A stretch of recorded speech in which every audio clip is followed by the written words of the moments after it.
A while back, I reviewed a little game called Infamous. That game ended on a cliffhanger, so there was probably going to be a sequel to it. Well, 2 years later, we got Infamous 2, once again developed by Sucker Punch Studios. If you haven't seen my coverage of the first game, I highly suggest you would check it out. But the TLDR is that the build was shockingly terrible, despite how fun the game ended up being. So, is Infamous 2 any better? Yes. Yes, it is. But don't get your hopes up, it is far from being a perfect build. Here, let me show you.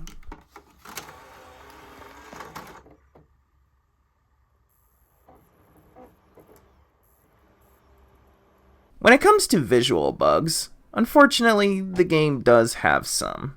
For example, pop in and pop out is something that you will notice while playing this game. What is it with these games that I review that have extremely unstable textures? Okay, how did this militia soldier get free from his change? They're normal everyday Joe Schmoes with assault rifles. Wait a minute. Cole, I don't think that's how you bio-leech. I guess Cole has discovered an untapped power that he could use against his enemies. Who knew? So me and the rebels were storming Bertrand's base when I was tasked to destroy some mortars. Except this one is destroyed already? But I could still do the action of destroying the mortar? Multiple times? Is there a double agent working with the militia? Well, besides Zeke. And that's about it for the visual bugs. Now let's go on to the gameplay affecting bugs. Much like the first game, Sucker Punch couldn't quite get the hang of the collision. I'm sure Cold was scared to go into the water because this bridge is actively trying to kill him. I've also had entire conversations that failed to load properly. Cole! Cole, you there? Yeah. What the hell happened?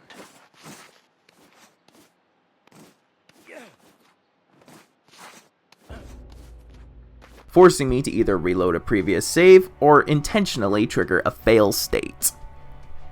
Are you shy, Quo? Or are you holding out on me? Another action that didn't quite load properly was when I defeated Nyx in the evil ending and I had to run away and trigger a fail state to fix it. You know, you figured with me running she would have had the golden opportunity to hit me in the back, but I guess she had other things on her mind. Did you know that Cole can phase through most objects? Whether it's a pipe or a warehouse wall, he is truly a magical demon. Is the cameraman drunk? Why is the camera acting up? Why is it affecting my movements? Help! Oh, and the game's got a juicy audio bug. Here, take a listen. Yes. Yeah.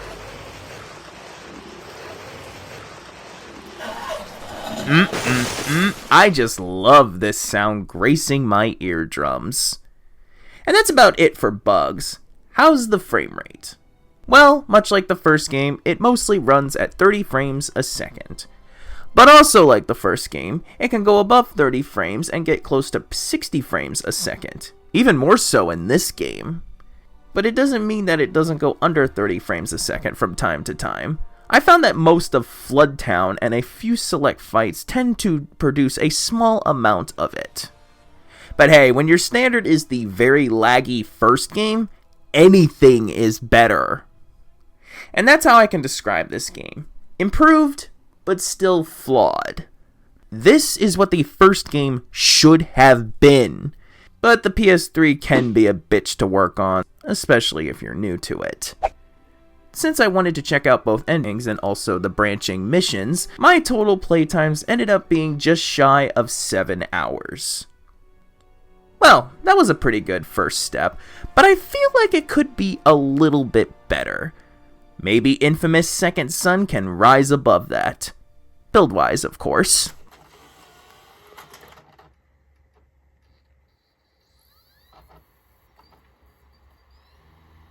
I have news for you folks. This game has some bugs. But then again, what game doesn't have bugs, even the ones you have to search really hard for? Even with the least amount of bugs in the series, it doesn't mean that our old friend Pop-Up isn't here. Jesus, it's like Pop-Up just continues to nag you like a very naggy ex that won't leave you alone. Let's see, what else do we have? What else? Oh, there's this physics bug. You know, I didn't think flying cars existed in 2014, but this game proves me wrong. Wait, did that body just fly? Awesome. Also, phasing through objects is very common. Like, really common. Like, how is this city even traversable common? This bit has gone on too long. There was a single time that I had to reload the game. While I was meeting Eugene, our biggest fan, for the first time, he just stopped talking. I know our young conduit is very nervous, but Jesus Christ, in a handbasket, he literally just softlocked the whole game. As for the frame rate, it's unlocked again. Its base frame rate is somewhere above 30 frames a second, but below 60 frames a second, with only a few cases of lag. I didn't realize using this special at this construction site could be so taxing on the engine. Also, these dupe soldiers can freeze time. Or something like that. So, is Infamous Second Son better than the first game? Gameplay-wise? But build-wise? Hell yes it is! But then again, I'm not that surprised. I've learned that Sucker Punch was very involved with the PS4's development. The total runtime for my playthroughs of this game is about 7 hours. It's about the same runtime as the previous two games.